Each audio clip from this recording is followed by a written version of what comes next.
컴퓨터 비전 수업 듣는 사람 많나요? 제가 하고 있는 컴퓨터 비전 수업 혹시 들으시는 분? 제가 성함을 잘 기억 못하는데 정훈 씨는 있을 거고 다른 분들은 아무도 없나? 뭐 하여튼 컴퓨터 비전 시간에 하여튼 잘못 얘기한 게 있어가지고 오늘 들려드린 음악은 리스트가 작곡한 라캄파넬라 요거를 보면서 여기 라캄파넬라라는 뭐 피아노 곡이에요. 리스트가 작곡을 했죠. 연주를 한 사람은 드미트리 시시킨이라고 뭐 요즘 젊은 피아니스트인 것 같은데 저도 잘 모르고 러시아 사람이고 그 아시는 분들은 아시겠지만 최근에 좀 문제가 됐었던 클래식 채널 있잖아요. 또모라고 뭐 음대생들이 하는 유튜브 채널이 있는데 뭐 최근에 좀 약간 문제가 있었죠. 근데 그 또모에서도 몇 번 출연을 했었던 피아니스트죠. 뭐 그래서 내한도 하고 그랬죠. 그런 뭐 피아니스트인가 봐요. 드미트리 시시킨이라고. 하여튼 이분이 연주를 한 라캄파넬라라는 곡입니다. 우리가 그 뭐라 그러죠? 비르투오조라고 그러나요? 그 되게 화려하고 뭐 엄청 막 기교를 부리면서 연주를 하는 그런 연주자들을 예전에 비르투오조라고 불렀잖아요. 그 옛날에 클래식 한창 그러던 시절에 되게 연예인들 같았다면서요. 그런 사람들이 뭐 대표적으로 리스트도 그런 사람으로 알고 있고 뭐 바이올리니스트 중에 뭐 파가니니 이런 사람들 그런 사람들이 대표적인 비르투오조죠. 이 리스트의 라캄파넬라라는 노래도 되게 어렵고 이거 진짜 치기가 너무너무너무 어려운 곡이라고 하더라고요. 그리고 막 그 눌러야 되는 건반도 엄청 막 멀리 떨어져 있어서 손도 진짜 커야 되고 손이 작으면은 되게 연주에 불리하고 뭐 그렇다고 하는데 하여튼 그런 되게 유명한 곡이에요. 리스트의 라캄파넬라라는. 그래서 그거를 쉬시킨이라는 사람이 연주를 한 거다. 그래서 그냥 한번 들려드렸습니다. 그 사전 강의를 다 들으셨나요? 사전 강의를 올려드렸었는데 다 들으셨는지 모르겠네요. 신호 처리와 머신러닝 들어가 보면은 싱귤러 밸류 디컴포지션을 듣고 와달라고 했었죠. 네, 들으셨을 거라고 믿어요. 그래서 SVD를 잘 들으셨다면은 오늘 하게 되는 요 PCA라는 거는 사실 별로 할 얘기가 없습니다. 이 벌써 이 Principal Component Analysis 줄여서 우리가 PCA라고 하죠. 이거 이번 학기에 벌써 세 번째 가르치는 중이에요. 뭐 머신러닝 수업이 다 거기서 거기여가지고 배우는 것도 다 거기서 거기잖아요. 여러분들 아마 PCA 처음 듣는 사람도 있겠지만 이미 들어본 사람도 많을 것 같아요. 많을 것 같고 그런데 뭐 몇 번 얘기를 하는 거지만 뭐 들었던 거여도 사실 설명해주는 사람이 다르면은 이게 또 되게 다르게 들리거든요. 그러다 보면은 이제 뭐 PCA에 대해서 요렇게 설명하는 것도 들어보고 요렇게 설명하는 것도 들어보고 그러면은 다른 사람들이 설명을 할 때 공통적으로 설명하는 부분에 대해서 뭔가 서로 다른 표현으로 얘기를 하는 것도 들을 수도 있고 아니면은 서로 얘기를 하지 않은 부분에 대해서도 또 새롭게 들을 수도 있고 하니까 제 생각에 PCA 처음 들어보는 사람은 PCA 처음 들어보는 분 있나요? 나 PCA 이번에 처음 들어봐요. 아무도 없나? 너무 쉬운 얘기인가? 없네. 아예 없네. PCA 처음 들어보는 사람 아예 없네. 그러면 차라리 다음 수업 시간 것도 오늘 시간이 되면은 빨리 해버려야겠다. 오늘 이거 빨리 해버리고. 알겠습니다. 완전 다들 들어봤다. 그러면 오늘은 PCA는 좀 간단하게 뭐 SVD를 잘 다졌다고 저는 생각을 하니까 우리가 잘 다져놓은 SVD를 가지고 PCA를 잘 설명을 해보고 요거를 이제 그 우리가 가지고 있는 생체 신호 있잖아요. 생체 신호에 적용을 해봅시다. 그래서 한번 차원을 축소를 하는 게 얼마나 잘 되는지 그런 거를 한번 볼게요. 여러분들 PCA 아니까 이번에도 좀 어느 정도 안다고 생각을 하고 뭐 필요한 부분은 빨리빨리 지나가고 그렇게 할게요. 클러스터링 때처럼.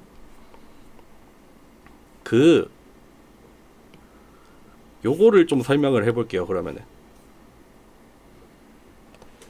여러분들 벡터라고 하면은 요렇게 벡터가 있고, 주어진 벡터가 예를 들어서 1,2라고 벡터가 하나 주어졌어요. x라는 벡터가 하나 주어졌다고 합시다. 그럼 우리가 이 1,2라는 벡터를 화살표로 표현을 할 수가 있잖아요. 여기 1, 여기 2 해가지고 여기다가 점을 찍은 다음에 x라는 벡터는 요거야 라고 우리가 표현을 하죠. 근데 우리가 여기에 1,2라고 해놨지만 여기에는 숨어있는 게 있어요. 사실 베이시스라는 게 숨어있죠. 뭐 기저라고 하나? 제가 한국말로는 잘 몰라요. 기저라는 게 숨어 있어서 요게 사실은 이 1이라는 숫자랑 2라는 숫자가 뭐에 해당이 되냐면은, 여기를 뭐 i라는 유닛 벡터라고 할까요? 여기를 j라는 유닛 벡터라고 할까요? 그래서 요게 사실 1에 해당이 되는 거는 첫 번째 베이시스 벡터 i라는 그 유닛 벡터 방향으로 1만큼 가고, 2라는 방향으로는 j만큼 가라 라는 의미로 쓰여진 게 요렇게 1,2라고 쓰여진 게, 여기에는 사실 베이시스라는 요게 숨어 있어서, 그러니까 이 벡터 공간을 기술하고 있는 어떤 기저가 되는 벡터들이 있어서 1,2라고 하면은 첫 번째 베이시스 벡터 방향으로는 1만큼 가고, 요거죠. 요게 1i가 되죠. 그리고 요게 2j가 되죠. 그래서 1i 더하기 2j를 해서 요 x라는 벡터를 요렇게 베이시스 벡터의 리니어 컨비네이션으로 표현을 하잖아요. 그거를 간단하게 줄여서 이렇게 1,2라고 표현을 하는 겁니다. 만약에 우리가 베이시스를 다르게 선택을 한다. 예를 들어서 여기를 뭐 i'이라고 해볼까요? 그리고 여기를, 아이고 전화가 왔네. 여기를 j'이라고 해볼까요? 만약에 x 벡터랑 동일한 방향으로 i'이라는 베이시스를 하나 만들고, 그거에 수직하게 j'이라는 걸 만들면은 그때는 어떻게 표현이 되겠어요? 이거 크기가 얼마냐? 루트 5 i' 0 j'이 되겠죠. 이때는 사실 루트 5,0이라고 써야겠죠. 요런 걸 선택을 하는 경우에는요, 루트 5,0이 돼요. 우리가 베이시스를 뭘 선택하느냐에 따라서 동일한 벡터여도 요렇게 표현을 할 수도 있지만, 베이시스를 달리 선택을 하면은 요렇게 표현을 할 수도 있어요. 그거를 우리가 베이시스라고 하죠. 그 선형대수에서 그 벡터 공간을 표현을 하는 기저가 되는 유닛 벡터들을 우리가 베이시스라고 부르죠. 여기까지는 괜찮죠? 사실 요거는 잠깐 요거 잠깐 떼놓을게요. 여기서 1이라는 숫자라던가 2라는 숫자는 뭐냐면은, 사실 x라는 벡터를 i에다가 내적을 한 거예요. 그거를 i 방향으로 다시 스팬을 한 거죠. 마찬가지로 2라는 벡터도 j 방향으로 이너 프로덕트를 취한 다음에 그 방향으로 다시 스팬을 한 거죠. 스팬. 여러분들 스팬이라고 하시면은, 나 스팬이란 말 처음 들어본다. 나 스팬 처음 들어봐요. 나 리니어 알제브라에서 나오는 스팬, 벡터를 가지고 스팬한다는 말 나 이번에 처음 들어본다 있나요? 없죠. 아, 다들 잘 아시네요. 그죠? 들어봤죠? 그러니까 결국 여기 있는 1이라는 값이나 2라는 값은 그 원래 주어진 벡터, 요 벡터의 i 방향으로의 성분이니까 x랑 유닛 벡터 i를 내적을 했을 때 1이 나온다라는 말이죠. 마찬가지로 2라는 값은 그 x라는 벡터를 j 방향에 대해서 내적을 시킨 스칼라, 그거를 다시 j 방향으로 스팬을 하는 거죠. 벡터를 곱해가지고. 그러니까 요거는 스칼라가 되죠. 스칼라 곱하기 벡터 꼴이죠. 여기도 스칼라 곱하기 벡터 꼴이 되는 거죠. 그러니까 여기 1이라는 값, 2라는 값, 사실은 여기 주어진 베이시스를 가지고 이 벡터를 각각의 베이시스 ij에다가 이렇게 내적을 시킨다. 그렇게 해서 각 방향으로의 컴포넌트를 구할 수 있다 가 되죠. 우리가 얘를, 이 스칼라를 컴포넌트라고 불러볼까요? i 방향으로의 컴포넌트, j 방향으로의 컴포넌트라고 해볼게요. 그러면은 이 x라는 벡터가 이 i 방향으로의 성분은 1 정도가 들어있는 거고, 그거랑 수직한 j 방향으로의 성분은 2 정도 들어있다. 왜냐하면 i 방향으로 내적을 했을 때는 1이 나오고 j 방향으로 내적을 했을 때는 2가 나오니까 각 그 베이시스에 들어있는 각 방향으로의 컴포넌트가 1,2다 라는 말이 되잖아요. 마찬가지로 여기서도 똑같은 얘기를 할 수 있죠. 이 루트 5라는 값이나 0이라는 값도 사실은 x를 i'에다가 이렇게 내적을 한 거를 다시 i' 방향으로 스팬을 하고, x 트랜스포즈를 j'에다가 내적을 한 다음에 다시 j'으로 스팬을 하고, 그러니까 요 i 방향 컴포넌트가 루트 5 정도 되고 여기 j' 방향으로의 컴포넌트가 0 정도 된다 라는 거죠. 그래서 사실 PCA라는 거는 결국 설명을 드리겠지만 베이시스를 구하는 거죠. 새로운 베이시스를 찾는 거예요. 새로운 베이시스를 찾는 건데, 여기서 뭐 요거 그냥 뭐 다들 보셨던 예일 것 같은데 그냥 간단하게 얘기를 해볼게요. 여기 파란색으로 3차원에 주어져 있는 어떤 데이터들이 있어요. 3차원으로 분포하고 있는 데이터들이 있는데, 얘네들이 분포해 있는 이 3차원의 형상을 보니까 약간 원을 그리는 것 같아요. 어떤 평면이 있고 그 평면 위에서 원 모양, 타원 모양을 그리듯이 마치 분포를 해 있어요. 그쵸? 타원처럼 분포를 해 있는데, 그거를 우리가 지금 원래 차원은 3차원이죠. 원래 차원은 3차원인데 그거를 우리가 2차원으로 축소를 시키고 싶어요. 여기 2차원으로 축소를 시켜요. 2차원으로 축소한다는 게 결국 뭐냐면은 그 2차원 어떤 평면, 2차원이면은 평면이잖아요. 평면을 하나 찾고 평면을 하나 찾아요. 그러면은 그 2차원을 형성을 하는 베이시스를 찾을 수 있잖아요. 베이시스가 결정이 되면은 결국 그 2차원 평면이 정의가 되잖아요. 근데 그 베이시스를 찾을 건데 어떻게 찾을 거냐면은 저 파란색 데이터의 분포가 최대한 유지가 되는 2차원을 찾고 싶어요. 그러니까 저 원래 실제 존재하는 건 3차원에 존재하는데 지금 보면은 약간 평면 위에 있잖아요. 그러면은 평면 위에서는 분포를 할 거고 이 평면의 수직한 방향으로는 분포가 거의 없을 거예요. 그런 평면을 하나 찾았더니 요런 평면이 나왔어요.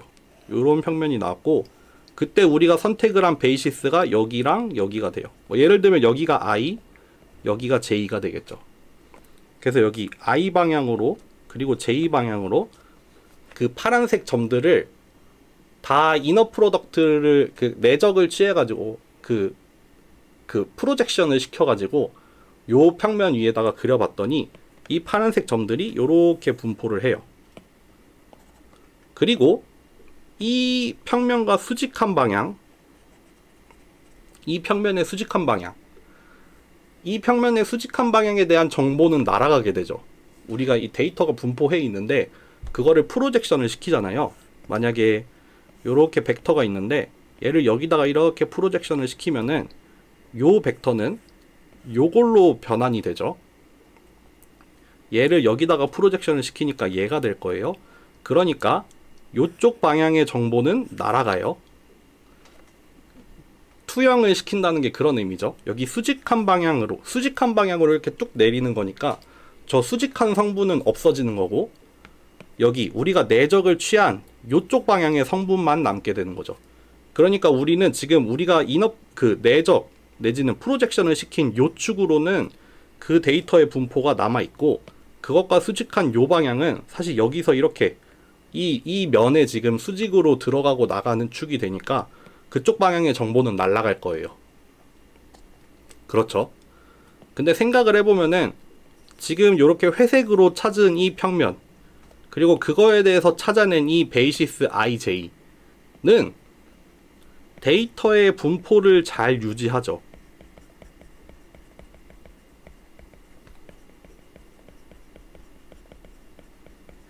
뭐 평면 내지는 베이시스가 될 거예요. 데이터의 분포가 잘 보존이 됐어요. 뭐 보존이 되는. 왜냐하면은 저 파란색 점들의 데이터 분포를 봤을 때 이 수직한 방향으로는, 만약에 저 수직한 방향으로 지금 저렇게 초록색으로 표현을 한 저 수직한 축을 요렇게 그려놓고 저 파란색 점들을 프로젝션을 시키면은 다 여기 이렇게 모여 있을 거예요. 저 파란색 데이터들이 이 초록색 축 1차원에다가 프로젝션을 시켜보면은 거의 그냥 좁은 영역에 모여 있겠죠. 그쪽으로는 데이터들이 이렇게 분포해 있지 않잖아요. 분포를 많이 해 있지 않아요. 그게 아니라 그것과 수직한 노란색 축 그쪽으로는 데이터들이 많이 분포를 해 있고, 초록색 축으로는 많이 분포를 해 있지 않아요. 그러니까 우리는 3차원의 공간에서, 원래 3차원 공간에 존재하는 이 데이터를 2차원으로 축소를 시키고 싶은데, 요 평면과 같이 2차원으로 축소를 하는 건 괜찮죠. 왜냐하면 데이터가 가지고 있는 그 고유의 분포를 유지를 하잖아요. 보존을 하는 그런 차원이 되잖아요. 우리가 여기서 여기로 축소를 시켜버리면서 날려버린 요 차원으로는 데이터가 각각의 샘플들이 갖는 값을 보면은 별로 안 달라요. 그러니까 그쪽 방향으로는 정보가 별로 없는 거예요. 있으나 마나한 거죠. 그러니까 그 축에 대해선 날려버리고 우리가 이 데이터를 이제 2차원으로 내리자, 2차원으로 축소를 시키자 라고 하는 게 이제 오늘 하게 되는 프린시펄 컴포넌트 어널리시스가 되겠죠. 그래서 사실 PCA는 여러분들 다 했지만 어디가 있어?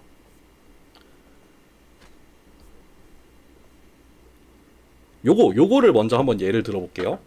여기에 아까 그 베이시스 얘기를 해보면은, 원래 지금 이 그림을 그릴 당시에 베이시스는 요렇게 IJ가 이쪽으로 분포를 해 있죠. 가로축, 세로축으로 그려놓은 베이시스가 지금 맨 처음에는 요거예요. 그쵸? 근데 우리가 새로운 베이시스를 찾고 싶어요. 새로운 베이시스를 찾아서 요쪽 방향, 여기 C1이라고 되어 있는 방향, 그리고 C2라고 되어 있는 방향으로 새로운 베이시스를 요렇게 찾을 거예요. 근데 이 새로운 베이시스는 어떤 방향이냐면은, 이 지금 가지고 있는 데이터의 분포가 최대가 되는 방향,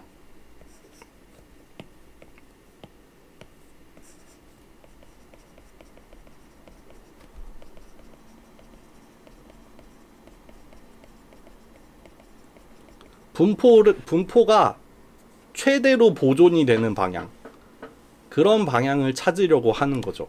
그래서 지금 여기는 2차원이기 때문에 베이시스 벡터가 딱 2개가 나올 거예요. 수직하게 2개가 나올 건데, 1번이 뭐냐면은 1번으로 선택한 이 방향이 뭐냐면은 분포가 제일 많이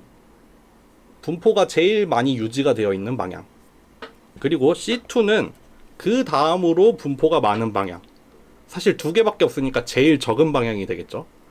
만약에 3차원이면은 베이시스가 3개가 나올 건데, 분포가 최대가 되는 데가 C1, 분포가 두 번째로 많은 데가 C2, 그리고 분포가 제일 작은 데가 C3, 이런 식으로 새로운 베이시스를 딱딱딱 뽑는 거예요.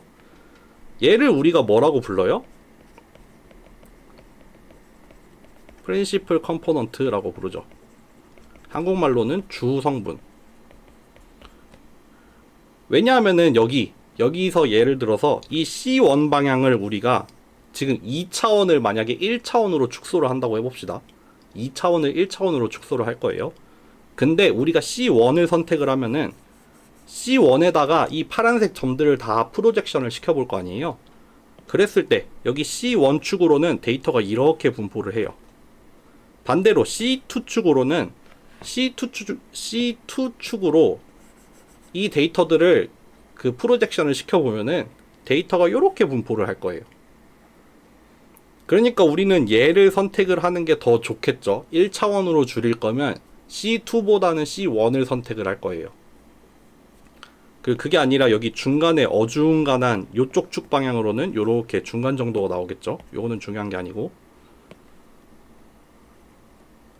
그래서 결국 주성분을 찾는다는 거는 주어진 데이터가 있다면은 걔의 분포를 보고 분포가 가장 유지가 잘 되는 순서로 베이시스를 뽑는 거죠.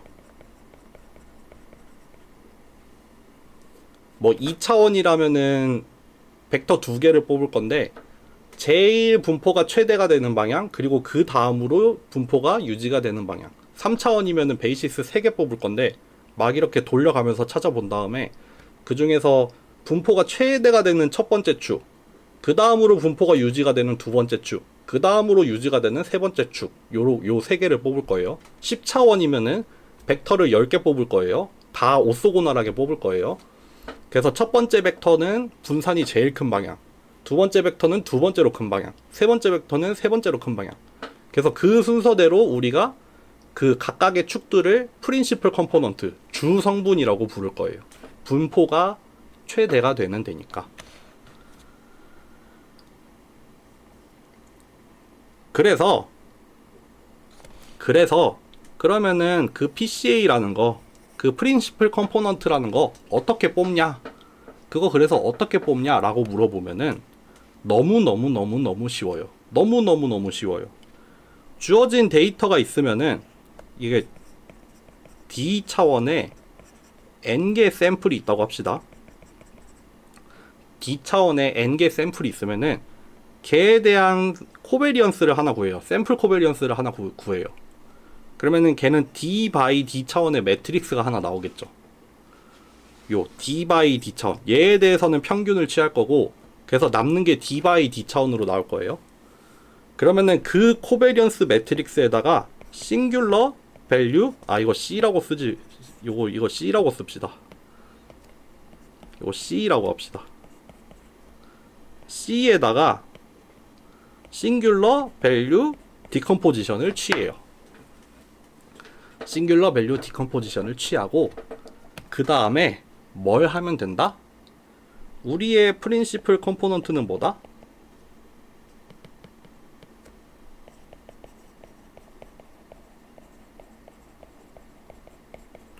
뭐 U에 담겨 있다.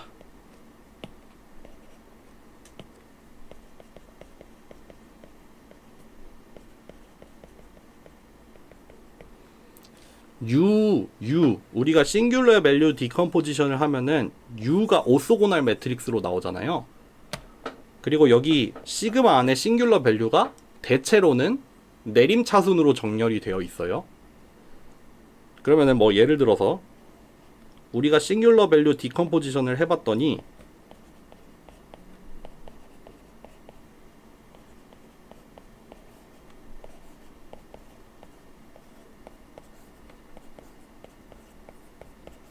요렇게 나왔어요. U 시그마 V인 트랜스포즈가 요렇게 나왔어. 그러면은 프린시플 컴포넌트 어떻게 된다? 얘가 첫 번째 프린시플 컴포넌트다. 얘가 1번이다. 요 U1의 첫 번째 컬럼 벡터가 첫 번째 축이 된다. 얘가 두 번째 축이 된다. 이 U라는 매트릭스 안에 만약에 얘네들이 내림차순으로 이렇게 정렬이 되어 있다면은 여기 이 첫 번째 싱귤러 밸류에 대한 싱귤러 벡터라고 얘기를 해도 되나? 하여튼 요 싱귤러 밸류에 대한 벡터가 얘잖아요. 요 싱귤러 밸류에 대한 벡터는 얘잖아요. 더 큰 값, 더 큰 싱귤러 밸류에 해당이 되는 애가 더 우선순위가 높은 프린시플 컴포넌트가 되고, 싱귤러 밸류가 낮은 애는 더 우선순위가 낮은 프린시플 컴포넌트가 돼요. 요거 PCA 이게 끝이죠. 왜 그런지 이미 SVD에서 다 설명을 했죠. 우리 SVD 했던 거 생각해보면은 주어진 행렬, 지금 같은 경우에는 주어진 행렬이 C죠. 코베리언스 매트릭스예요. 코베리언스. 그 베리언스, 각각의 상관관계라고 해도 되나? 하여튼 각각의 코베리언스, 공분산이 들어있는 매트릭스가 하나 있는데, 그 매트릭스가 지금 이 매트릭스가 뭐 벡터를 벡터로 변환을 할 때 그 과정을 생각해 보면은 요 행렬은 요 축으로 가장 크게 확대를 시키잖아요. 그쵸? 요 축으로 가장 요게 장축 방향이 되잖아요. 그 유닛 서클을 엘립소이드로 변환을 시키는 매트릭스인데, 그 매트릭스를 싱귤러 밸류 디컴포지션을 해보면은 그 엘립소이드의 장축이나 단축이 순서대로 다 나온다고 했잖아요. 그게 여기 들어있죠. 요게 장축이 돼요. 요게 단축이 됩니다. 코베리언스의 장축, 베리언스가 최대가 되는 그 축, 그게 U에 들어가 있어요. 그리고 이제 뭐 순서대로 선택을 하면 돼요. 내림차순이 되어 있다면은 제일 앞에 있는 것부터 순서대로 선택을 하면 됩니다. 요거 좀 얘가 잘못됐네. 보통 코베리언스 매트릭스는 U랑 V가 동일한 매트릭스로 나오거든요. 그래서 사실 U에서 뽑아도 되고 V에서 뽑아도 되고 상관은 없어요. 근데 저는 그냥 U로 설명을 할게요. 앞에서 SVD 설명할 때 장축 방향을 U를 가지고 설명을 했거든요, 저는. 그래서 U에서 뽑는다고 얘기를 할게요. 어쨌든 요게 답니다. 프린시플 컴포넌트 요렇게 뽑으면 됩니다. 예를 들면 여기 회색의 점들을 제가 랜덤으로 생성을 했어요. 회색의 점들 뭐 몇 개인지 모르겠어요. 뭐 몇백 개 했겠죠. 몇백 개의 점들을 랜덤으로 생성을 한 다음에 그거의 코베리언스를 구한 다음에 그거의 싱귤러 밸류 디컴포지션을 취해서 여기에 들어있는 첫 번째 컬럼 벡터가 여기에요. 요 방향이에요. 두 번째 컬럼 벡터가 요 방향이에요. 자동으로 분산이 최대가 되는 방향, 최소가 되는 방향이 자동으로 뽑혔죠. 마찬가지로 또 뭐 여기 있는 데이터에 대해서도 코베리언스 구해서 싱귤러 밸류 디컴포지션 한 다음에 여기 들어가 있는 컬럼 벡터를 순서대로 보면은 여기 파란색 축이 1번 방향이에요. 여기 주황색 축이 2번 방향이 나와요. 이렇게 자동으로 나옵니다. 그래서 파이썬으로 뭘 보여드릴 거냐면은, 파이썬을 한번 예를 들어볼게요. 내가 이거 디멘션을 어떻게 했는지 기억이 안 나네. X라는 데이터가 들어있어요. 저는 요거 n by d로 아마 쌓았던 것 같거든요. d 차원의 벡터를 n 개의 샘플을 가지고 있어요. 그래서 코베리언스를 하나 만들 거예요. d by d로 만들 거고, 이 C라는 매트릭스에 싱귤러 밸류 디컴포지션을 할 거예요. 그러면은 U도 d by d 차원으로 나오잖아요. U도 d by d 차원으로 나와요. U 안에 이렇게 U1, U2부터 해가지고 UD까지 이렇게 컬럼 벡터가 순서대로 라지 D개 모여 있겠죠. 라지 D개가 모여 있을 거예요. 그런데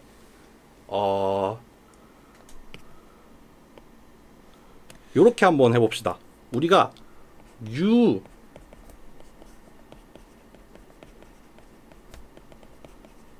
얘가 이렇게 라지 D개가 들어있는데 우리가 예를 들어서 3차원으로 축소를 시키고 싶어요. 그러면은 우리가 U 프라임이라는 걸 하나 만들게요. U1, U2, U3만 들어있는, 그러니까 여기에서 컬럼 벡터 3개만 뽑아가지고, 그러니까 맨 앞에서부터 딱 3개만 뽑아가지고 얘를 D by 3차원으로 하나 만들어 놓을게요. U 프라임이라는 걸 하나 만들게요. 그런 다음에 지금 우리가 X라는 거를 보면은 어떻게 들어있었냐면은 X1, X2부터 해서 XN까지 요렇게 그러니까 각각의 샘플들, 그 라지 n개의 샘플들이 로우 바이 로우로 이렇게 들어가 있잖아요. 그러니까 첫 번째 줄에는 첫 번째 샘플, 두 번째 줄에는 두 번째 샘플, 세 번째 줄에는 세 번째 샘플. 이게 n by d로 들어 있어요. 그러면은 x에다가 u 프라임을 곱하면은 이게 뭐가 되냐면은 x1, x2 이게 요렇게 들어 있는데 여기에다가 u1, u2, u3를 요렇게 곱하는 거예요. 그러면 요거 두 개 곱하면 뭐 돼요? n by 3차원으로 나오죠. 이게 지금 n by d고 d by 3차원이니까 n by 3차원으로 나와요. 그게 어떻게 나오냐면은 여기 맨 첫 번째 줄 보면은 x1 트랜스포즈 u1, x2 트랜스포즈 u2, 아니 x1 트랜스포즈 u2, x1 트랜스포즈 u3. 이게 첫 번째 줄에 요 스칼라가 3개가 나와요. 그러니까 요 첫 번째 샘플을 각각의 컬럼 벡터, 각각의 프린시플 컴포넌트에다가 이너 프로덕트를 취한 스칼라 3개가 나올 거예요. 그러니까 여기 들어가 있는 이 3개의 값이 뭐냐면은 요 3개의 값이 뭐냐면은 아까 맨 처음에 얘기했던 요 값들이 들어 있어요. 그러니까 여기 x1이라는 첫 번째 샘플에다가 u1, u2, u3를 각각을 프로젝션을 시키는 거니까 여기에서 예를 들어서 10, 마이너스 5, 3 이렇게 나왔다 칩시다. 그러면은 이 x1이라는 원래 벡터는 u1 방향으로는 10만큼, u2 방향으로는 마이너스 5만큼, u3 방향으로는 3만큼 있다는 거죠. 그러니까 결국 이 x라는 전체 데이터에다가 u'이라는 이런 우리가 디멘션 리덕션을 진행하고 싶은 요런 컬럼 벡터를 모아놓고 얘네 둘을 곱하면은 이거는 뭐다? 얘의 결과로 나오는 게 뭐다?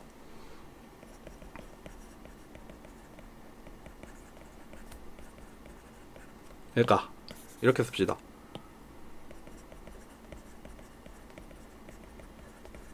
각축 방향의 컴포넌트가 나오죠. 그러니까 U1 방향으로는 얼만큼, U2 방향으로는 얼만큼, U3 방향으로는 얼만큼 있는지가 스칼라로 뿅뿅뿅 들어가 있는 그 3차원의 값이 나올 거예요. 디멘션 리덕션을 진행한 그 값이죠. 우리가 3차원으로 축소를 하고 싶다고 했고 그 축소를 하는 방향이 U1, U2, U3 방향이니까 그 각각의 방향으로 얼마만큼의 컴포넌트가 들어가 있는지는 여기 안에 들어가 있어요. 여기 안에 들어가 있죠. 그 다음에 지금 XU 프라임을 했더니 N 바이 지금 같은 경우에 N 바이 3이 나왔죠. N 바이 3이 나왔어요. 여기에다가 잠깐만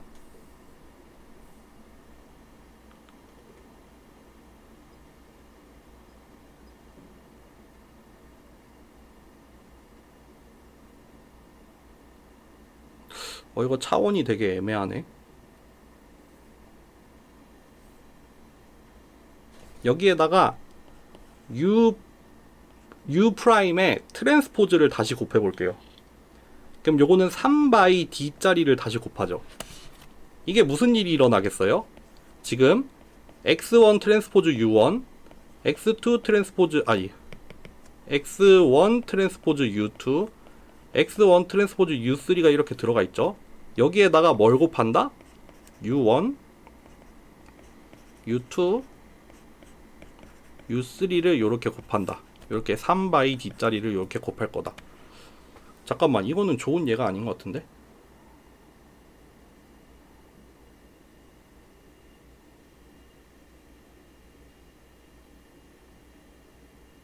아, 맞죠. 이렇게 되네요.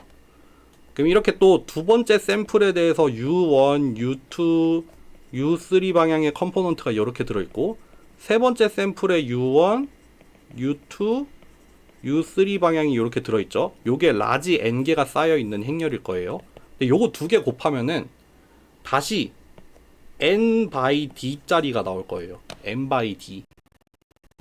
n by d가 어떻게 나오냐면은 x1 트랜스포즈 u1이라는 스칼라에다가 u1이라는 로우 벡터가 하나 곱해질 거고, 또 x1 트랜스포즈 u2라는 스칼라에다가 u2라는 로우 벡터가 하나 곱해질 거고, 또 x1 트랜스포즈 u3에다가 u3라는 로우 벡터가 이렇게 곱해질 거예요.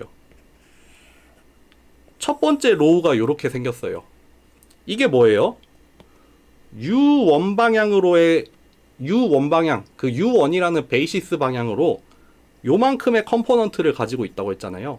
마찬가지로 u2 방향으로의 u2라는 베이시스 방향으로 요만큼의 컴포넌트를 가지고 있죠. 마찬가지로 u3 방향으로 요만큼의 컴포넌트를 가지고 있는 거예요. 우리가 이거를 뭐라고 부르냐면은 리컨스트럭션이라고 부릅니다. 그러니까 이게 결국 뭐 한 거냐면은 아까 뭐 x 트랜스포즈 u, 아까 ij를 썼죠.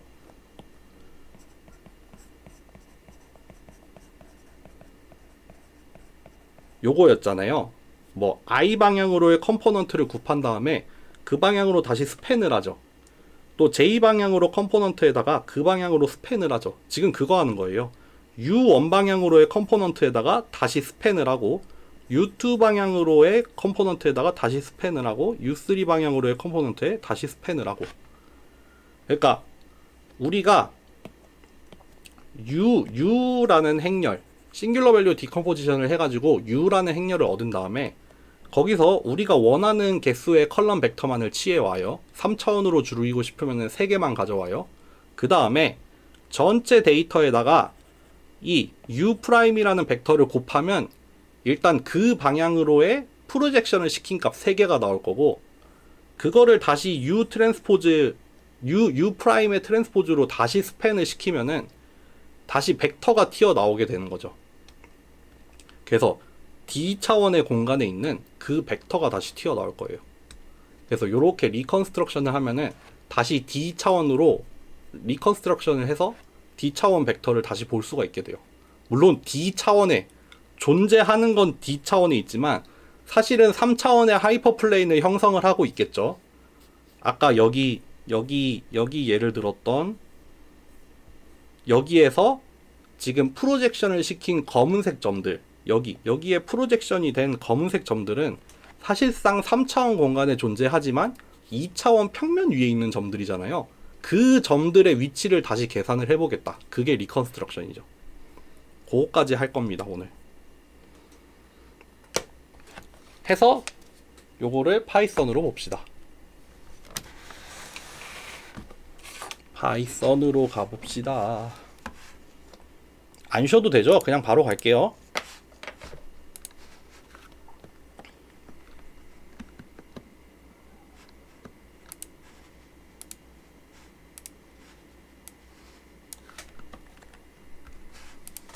여기 이거 원 그리는 거는 하지 말까요? 원 그리는 거는 이거 여러분들 올려놨으니까 그냥 참고해 보세요.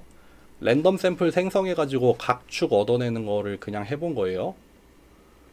여기 밑에 있는 거는 굳이 필요 없고, 여기 두 번째 것만 해볼게요. 두 번째 거 뭐냐면은, 저는 그 여러분들 올려드린 이번 과제를 이미 했다고 말씀드렸죠. 그래서 이렇게 인풋 데이터만 모아가지고 뭐 피처별로 저장을 해놨어요. 무빙 에버리지는 무빙 에버리지끼리, 뭐 루트민 스퀘어는 루트민 스퀘어끼리, 뭐 비너 필터는 비너 필터끼리 모아놨거든요. 그거를 불러와서 그림을 한번 그려볼게요. 요거 인터벌은 이번에는 안 둬도 될 것 같은데, 요거 한번 실행해 볼게요.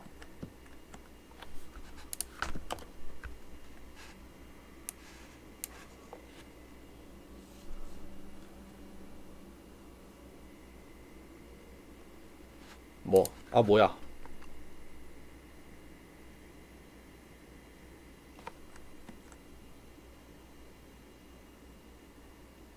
무슨 말이야? 잠시만요. 이게 왜 안 불러와지지?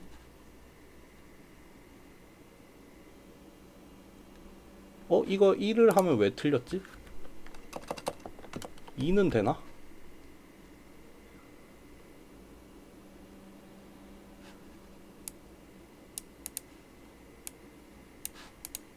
두 개가 쉐입이 다른가? 잠시만요. 나 길이 다 맞췄을 텐데. 잠깐만요.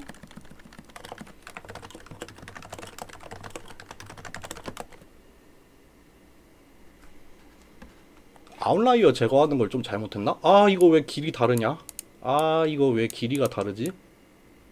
어허, 이건 제가 나중에 고칠게요. 나 이거 뭐 저장 잘못했나 보다. 어쨌든 그냥 뭐 한 50개마다 하나씩만 뽑아 볼게요. 아, 지금 사실 Y 불러올 필요는 없구나. 그냥 모든 샘플 다 불러올게요.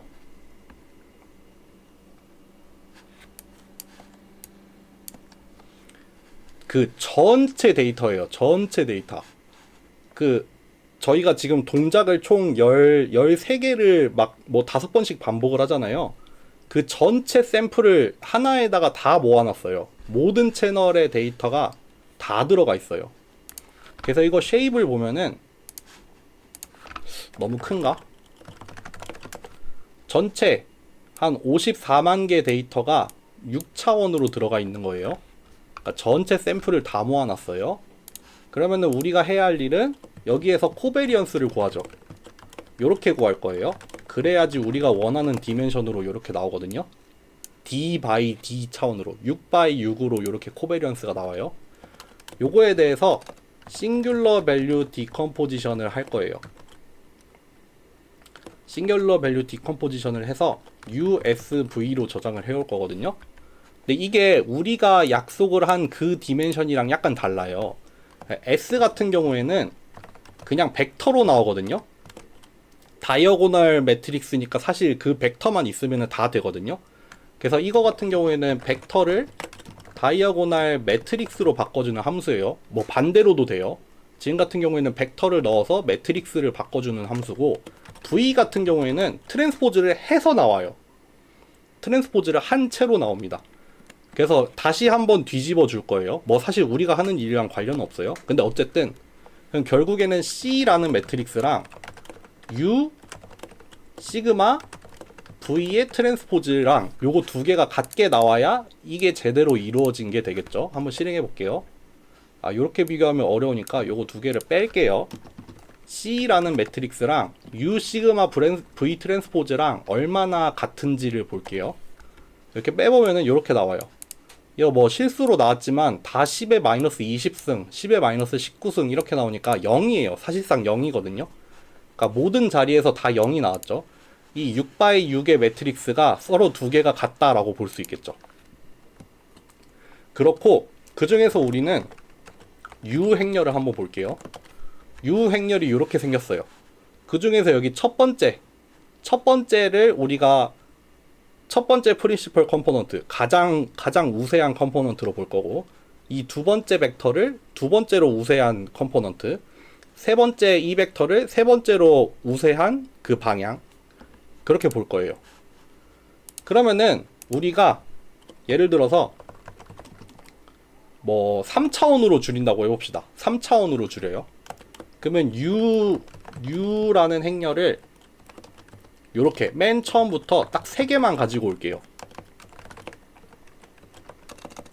아까 U''으로 썼던 그거예요. 그러면은 여기 맨 앞에 3개, 우리가 줄이고 싶은 차원 수만큼 가지고 올 거예요. 그러니까 딱 이 컬럼 벡터 3개만 뽑아서 Z라고 쓸게요. Z. 그럼 X에다가 U''을 그냥 곱하면 돼요. 그러면 요거는 n 바이 3차원으로 줄어들죠. 여기 안에 들어가 있는 게 뭐다? 각축 방향으로의 컴포넌트, 스칼라가 들어가 있는 거예요. 그쵸? 그리고 얘를 다시 리컨스트럭트를 할 수 있죠. 뭐다? Z에다가 다시 U의 트랜스포즈를 곱하면은 이거는 n 바이 d로 다시 늘어나죠. 요거는 U의 컬럼 벡터로 다시 스팬을 한 D차원의 벡터들이 모여 있는 게 되겠죠. 요 X 리컨스트럭트는요. 그러니까 요거는 사실 존재하기로는 D 차원의 존재를 하긴 하지만 사실 3차원의 하이퍼플레인 상에 있는 점들이 되겠죠. 요 Z 값 자체는 이제 각축 방향으로의 컴포넌트, 엘리먼트 3개만 들어가 있을 거고, 요거를 실행을 딱 해보면은 뭔가 됐죠. 한번 쉐입도 한번 확인해 볼게요.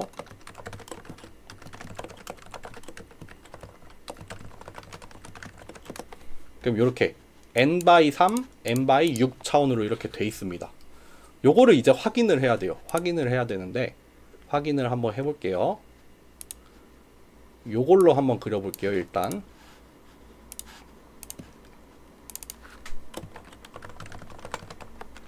요게 뭐냐면은 첫 번째 서브 플롯에서는 원래 데이터, 두 번째 축은 뭐냐면은 3차원으로 프로젝션 시킨 컴포넌트 값,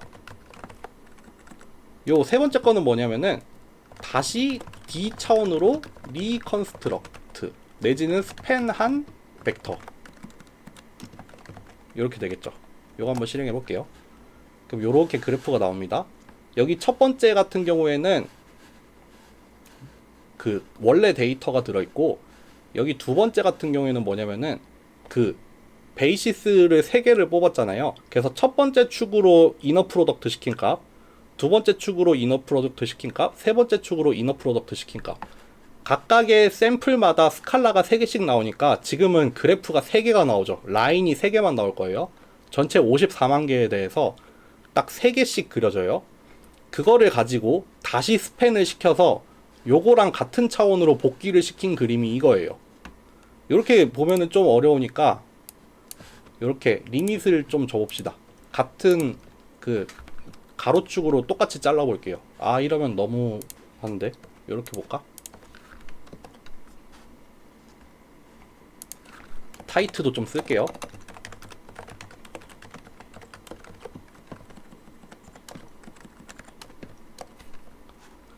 보시면은 여기 맨 위에 있는 게 오리지널 시그널이에요. 6차원으로 존재했던 오리지널 시그널이고, 이 지금 여기 하나하나의 위치에서 6차원의 벡터가 하나씩 들어있는 거잖아요.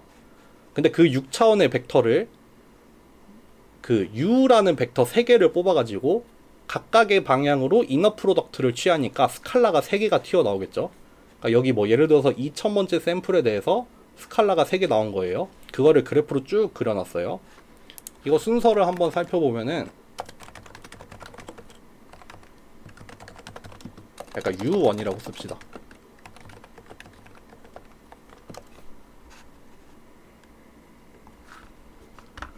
여기 파란색 값이 뭐다? U1으로 프로젝션 시켰을 때의 값.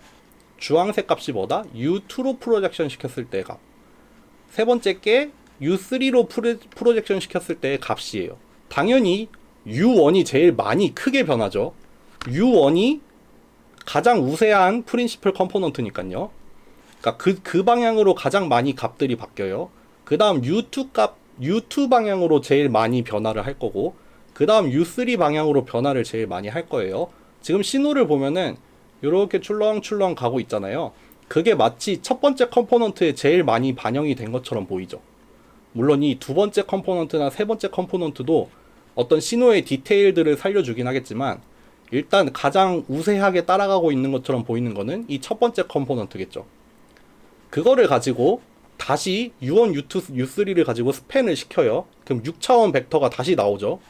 그거를 그렸더니 이렇게 나와요. 원래 신호랑 이 신호랑 비교를 해보면은 비슷비슷해 보이죠. 요거를 같이 그려도 참 재밌겠죠. 같이 한번 그려볼게요. 그림을 하나 더 그려서 그 6개 채널 중에서, 그러니까 6개 시그널 중에서 딱 한 개만 뽑아서 볼게요. 그리고 리컨스트럭트 한 것도 동일한 자리를 볼게요. 그리고 리밋을 이렇게 잘라 볼게요. 그러니까 여기에다 레전드도 달아서 오리지널 시그널이랑 리컨스트럭트 시그널 이렇게 보면은 여기입니다. 여긴 좀 극적이지 않으니까 똑같은 부분을 잘라서 봅시다.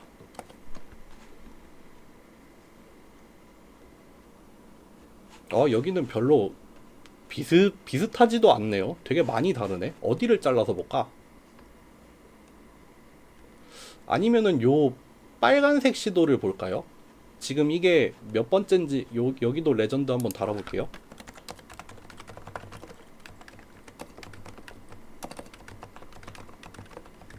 제가 색깔 순서를 못 외워서.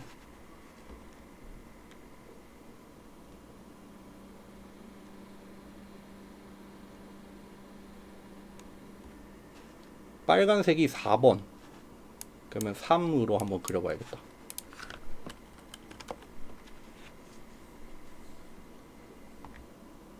요렇게 됩니다. 여기 오리지널 시그널이 요렇게 파란색으로 이렇게 움직이고 있으면은 3차원으로 줄였다가 다시 리컨스트럭트를 해서 같은 차원으로 만들었을 때의 시그널이 요렇게 됩니다. 거의 손실이 없죠. 데이터에 손실 없이 3차원만으로도 충분히 표현을 할 수 있다 이거죠. 이거 한번 1차원으로 해볼까요? 1차원으로 줄여보죠. 요 하나의 벡터만으로 그릴 수 있을까? 그럼 요렇게 나옵니다. 거의 이거 1차원으로 축소시켰는데도 거의 살아있죠. 그럼 이게 결국 의미하는 게 뭐예요? U1이라는 게 이거 다음 주 수업에 내가 이거 넣어놨나? 시너지 얘기. 다음 시간에 시너지 얘기를 좀 해야겠다. 우리가 U1에 들어있는 게, 그러니까 여기 컬럼 벡터 여기 안에 들어있는 게 사실 뭐냐면은, 그럼 여기가 지금 6개의 채널이잖아요. SEMG 6개 채널이 이렇게 들어가 있는 건데, 지금 신호가 막 활성화가 됐다가 줄었다 했잖아요. 그렇게 변화하는 게 요 벡터의 스칼라 곱만 한 걸로 표현이 된다 이거잖아요. 그러니까 마치 SEMG가 발화하는 게 오로지 요 방향으로만 진행이 된다 이거죠. 뭔가 6차원 공간이 있으면은 6차원 공간 안에서 저 U1 방향 수평선이 하나 있겠죠. 직선이 하나 있겠죠. 근데 1차원으로 줄였다는 거는 저 6차원에 있는 점들이 다 여기 한 축 위로 다 프로젝션을 시킨 거잖아요. 그러니까 오로지 SEMG가 액티베이션 되는 그 패턴이 요런 모양이다 라고 얘기를 하는 거죠. 이거 다음 시간에 좀 더 자세하게 설명할게요. 지금 조금만 더 설명하고 끝낼게요.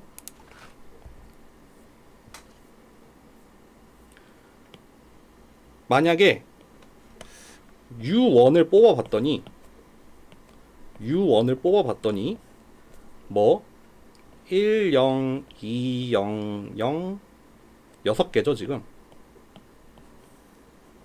5 이렇게 나왔다 합시다. 유닛 벡터까지는 이거 그냥 놈으로 나누면은 유닛 벡터 될 거니까 그건 상관 안 하고, 만약에 요런 모양으로 나왔다라고 하면은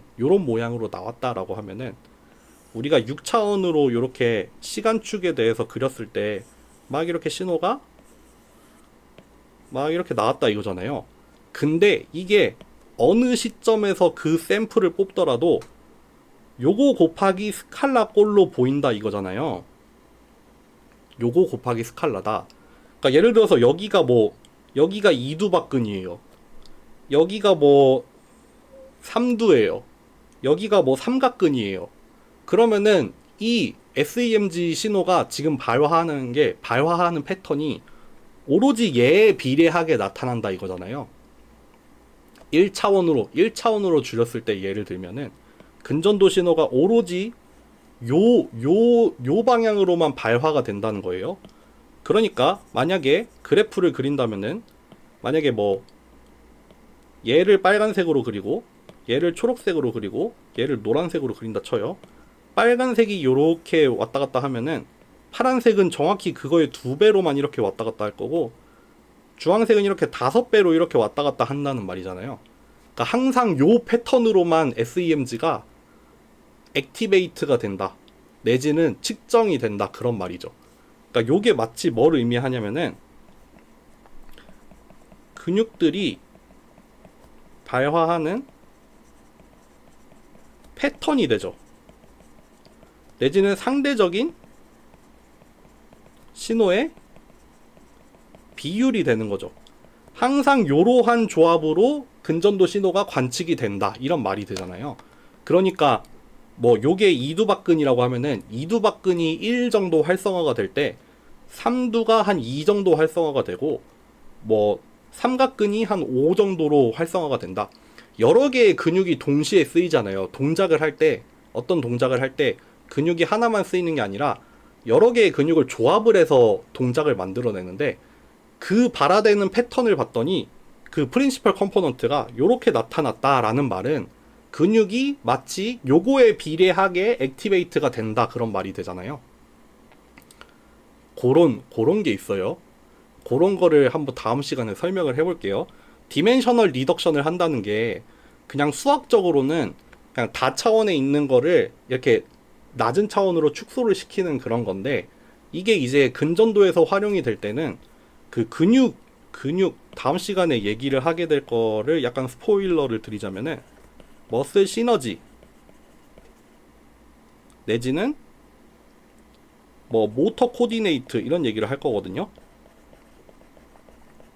우리가 협응이라는 말을 하죠. 그러니까 우리가 동작이 각각의 근육들이 인디펜던트하게 나타나는 게 아니라 항상 조합을 해서 일어나거든요. 여러 개의 근육을 조합해서 동작을 만들어낸단 말이에요. 그런 거를 우리가 머슬 시너지라고 부르기도 하고, 뭐 운동 측면에서는 뭐 모터 코디네이트라는 표현을 쓰는데, 이런 것들을 우리가 관측한 데이터로부터 찾아내는 방법으로 사용을 하는 게 이제 디멘셔널 리덕션 테크닉이죠. 이번 시간에 하게 되는 게 PCA고 다음 시간에 하게 되는 게 NMF를 할 거거든요. non 네거티브 매트릭스 팩토리제이션 할 건데, 뭐 PCA가 됐든 NMF가 됐든 간에 디멘션을 축소를 하는 건데, 차원을 축소를 시키는 건데, 그게 그냥 수학적으로는 차원을 축소시키는 거지만 이게 물리적으로, 이게 뭐 역학적으로, 인체 공학적으로는 뭘 의미하냐면은 머슬 시너지 아니면은 모터 코디네이트 이런 거를 추출을 하는 어떤 방법이 되거든요. 그래서 그렇기 때문에 의미가 있고, 그렇기 때문에 뭐 나중에 클래시파이 할 때도 요런 거를 적용을 하는 게 뭐 때로는 애큐러시를 더 증가시키기도 하고 그래요. 네. 그래서 어쨌든 오늘은 갑자기 마지막에 오늘 하려고 생각하지 않았던 얘기를 여기서 좀 추가를 하긴 했는데, 어쨌든 오늘 준비한 건 여기까지입니다, 여러분들. PCA를 사용을 해서 어떤 그 컨티뉴어스 타임, 뭐 디스크리트 타임의 신호를 우리가 차원을 축소를 시켜봤고, 그거를 다시 복귀를 시켰을 때 어떤 양상으로 나타나는지 그런 것들을 한번 확인을 해봤습니다. 좀 더 자세한 얘기는 목요일에 조금 더 해보는 걸로 하겠습니다. 네, 오늘 여기까지 할게요.